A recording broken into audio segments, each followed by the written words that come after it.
Hi, I'm Kim Polishuk. And I'm Jen Giffen from Shooks and Giff, the podcast. A part of the Education Podcast Network. Just like the show you're listening to right now. Shows on the network are individually owned and opinions expressed may not reflect others. Find other interesting education podcasts at edupodcastnetwork.com. Hello, Duct Tapers. Before we start today's mini episode, I'd like to tell you about GIF a Day. Based on the EDU GIFs that I share on Twitter, Instagram, Facebook, my website, and my newsletter, I started these deep dive learning opportunities where participants get one EDU GIF in their inbox each weekday for roughly a month to teach them about a tech tool, one skill at a time. Starting on January 6th of 2020 is the third cohort. Guys, seriously though, 2020? That's bonkers. Anyhow, January 6th of 2020 is the third cohort of GIF a Day Google Sheets Ninja Level 1. And then in February comes the first cohort of GIF a Day Google Sheets Ninja Level 2. Registration for Level 1 is currently open. Just head over to jakemiller.net/GIF-a-day to register. And make sure you're on my email list so that you know when Level 2 registration opens up, as well as when future iterations about other tech tools open up. And now, let's get to the show. Welcome to a mini episode of the Educational Duct Tape Podcast.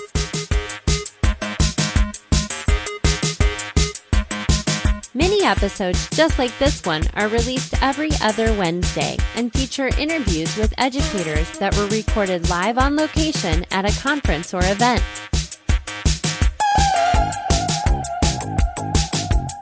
Please subscribe to the show to make sure that you don't miss any of these episodes. And now, here's the host of the Educational Duct Tape Podcast, Jake Miller.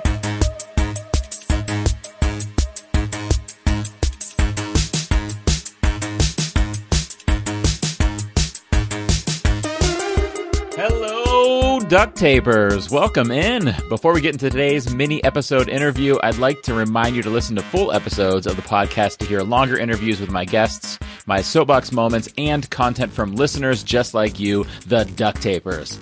Also, those longer episodes give you the chance to earn a certificate of listening, laughing, and learning that you could turn in for professional development credits.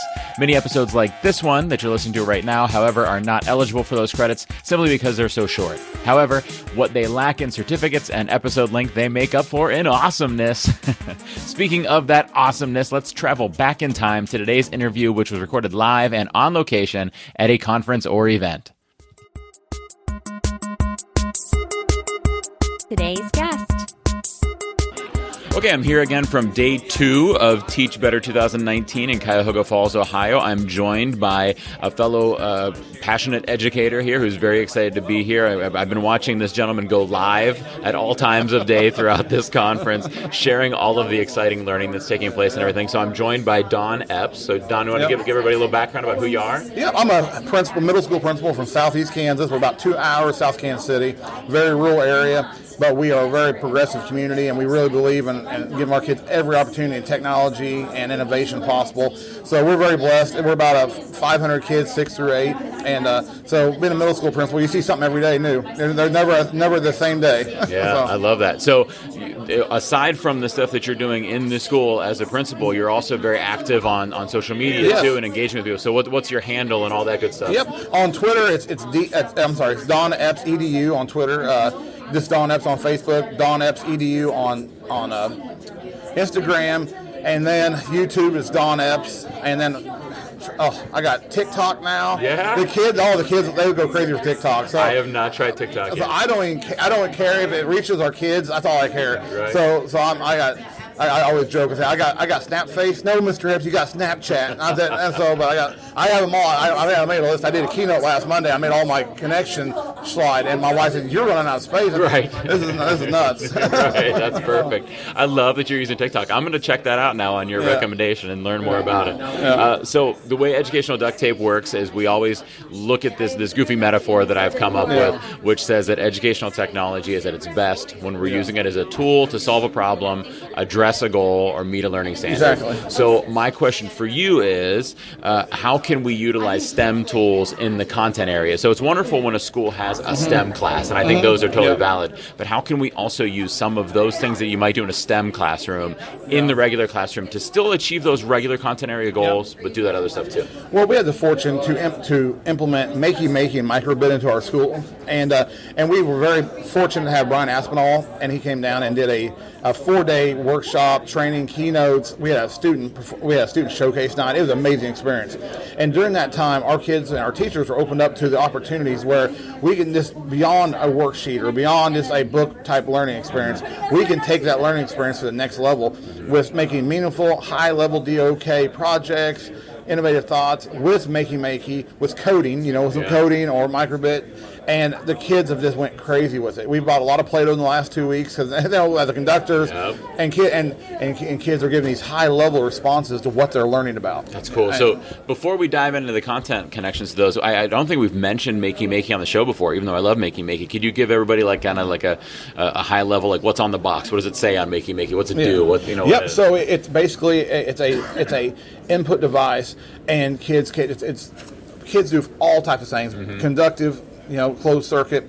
But we have kids, this is some of the projects, we had kids making video games using it as controllers. We had kids that were using it to actually on the microbit, they were making a lit bit. And so they kept that track of steps and activity that way. Right. And so we had kids hooking up Makey to electric guitar and playing Pong off electric guitar. Yeah, and awesome. It was just endless. It's endless. Now, can you use the Makey with the microbit? They complement each other, but one's an output, one's an input device. Right. And I'm learning too right now. I have a growth mindset on this. So you could potentially hook a Makey into a microbit and use the Makey to control the microbit? I'm not sure on that. But I guess I know there's a way. I believe it, yeah. But like I said, I'm not an expert in the fact. I'm just trying to facilitate this growth of knowledge. I love that. I love that you're taking that mindset to your students too, and you're saying, "Look, I'm not an expert in this stuff, but I believe that this could be good for you, and we're going to try it out. We're going to give it a ride, and we're going to see how it goes. Exactly. We're going to learn together, right? Exactly. And if they come up to you and they say to you, Mr. Epps, can I hook the Makey to the microbit? You could say like, I'm not sure. Let's find out. Right? Find a way. Let's find a way. Let's do it. Yeah. Let's Google it and let's see what we can figure out. And then what a great model. Yeah. So what are some of the content connections that you've had teachers do? So like for example, mean, median, mode for example is a straight state standard. Right. We have now implemented that into this last Friday into Makey. Okay. And so the kids are able to produce live products. Now I'm putting it all over. I have a lot we're posting right now, and we share our story everywhere. Okay, so I hope the nation or everybody that follows on Twitter and Facebook and Instagram can follow our story of how we're progressing. We went from no implementation at all to these devices to we're emerging, and we want to become the standard of how we are using this to really increase student learning. So we're using it through math standards. Now already the science teachers, they want it now, and so we have a STEM program as well that's a blended, and then we have a computer apps class. We're using it everywhere, all over the place. So how's it connected to mean, median, and mode in that one? And so basically what works is that kids can take what they would normally do in a worksheet or a book, and they develop responses through coding. They get on the scratch and they code, and they try to find through probability, and they set the codes up to where the output will produce through what they're looking for. So interesting. And so, like I said, it could be through sounds. It could be through it's various ways. And I'm going to be showing a lot more of this. Yeah. And like I said, if we're on video, I have footage of it as the kids use maybe we'll that. put some links in the show notes to some of that stuff so people can check it out. That's really, really cool. Yeah. Very cool. And like you said, it connects back to the content. It gives them that growth mindset. It shows them that they could do things in different ways, right? And it also is something that kids have fun doing. Yeah. And disclaimer to Makey, I'm not trying to. I'm still novice. Yeah. But I want to facilitate this creative thinking, and but the DOK level as instructional leader is off the charts right now. You can't keep the kids away from them, and they're active. We include physical activity into it, like with the lit bit, and we're going to be doing more stuff. We have flappy bat we do with Makey where they're connecting. Flapping their arms. Yeah, right? flapping their arms. I mean, there's so many things we're doing. We're going to do even one with interval running where we're going to have to go and tag and go back and forth and be able to track our paces on it. Oh, yeah, you can make like sensors out of that. Yeah, that makes sense. So, I mean, there's so many possibilities, and we're just excited to turn kids loose with it, and the teachers empower them to be able to.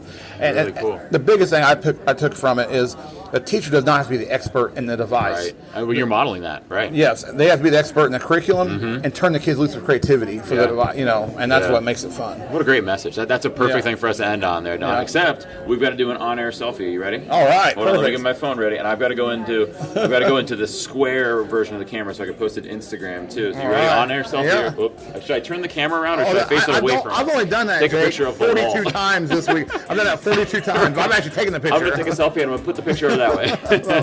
That's all. All right, perfect. Don. Thank you for being here. Hey, thank you so much. It's awesome experience. Thank you, man. All right.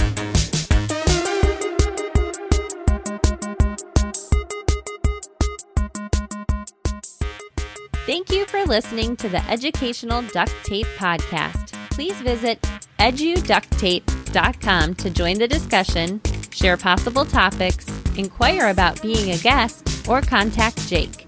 And remember, duct is spelled with a T, not a quack quack K.